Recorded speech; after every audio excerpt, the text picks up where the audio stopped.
Narito na guys ang ating pork chop with olives and bell pepper. Of course, titikman na natin. Hey guys! Welcome to MasterChe! Today, pork recipe naman ang ating gagawin. But before we start, please don't forget to like and subscribe!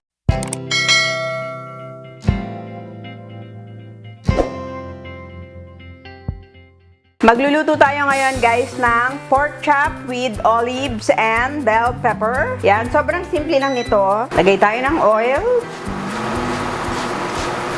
Pork chop ang ating gagamitin na tinimplahan ko lang ng salt and pepper.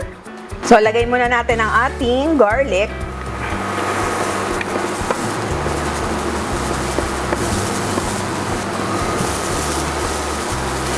And, lagay natin ang ating onion.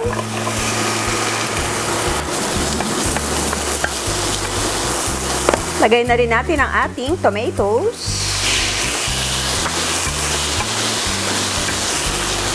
Ngayon, pwede na nating ilagay ang ating pork chop.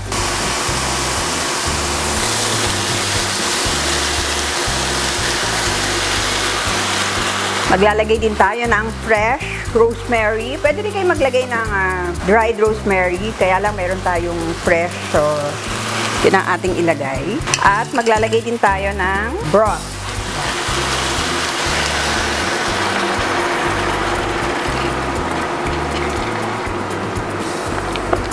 Lagay din tayo ng salt and pepper. And paprika.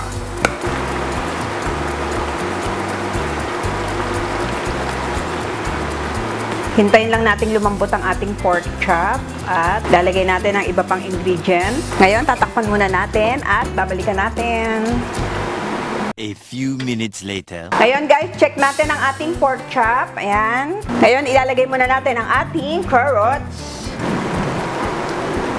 Lagay na rin natin ang ating olives and ang ating bell pepper.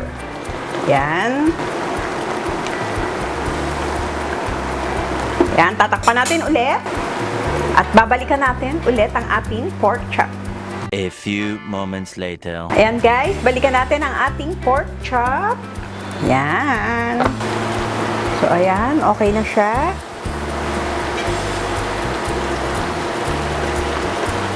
Diba? Ganda. Ayun, mag-plate na tayo.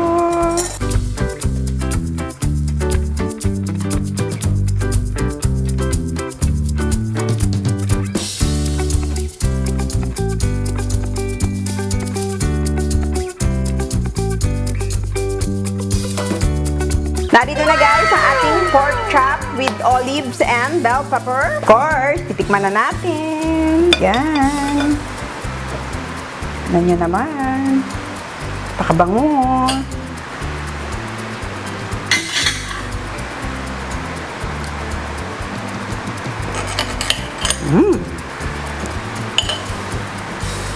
Okay.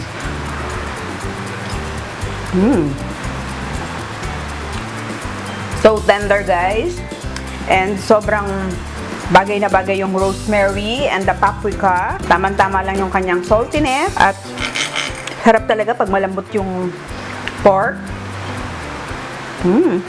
Sobrang simple lang ng lasa niya, pero guladong magugustuhan nyo to guys. Napakasimpleng gawin. And please try this at home. Sobrang simple, pero masarap. And please don't forget to like and subscribe and click the notification bell para every time may bago tayong video ay manonotify kayo. Thank you so much and see you again next week. God bless you all. Bye!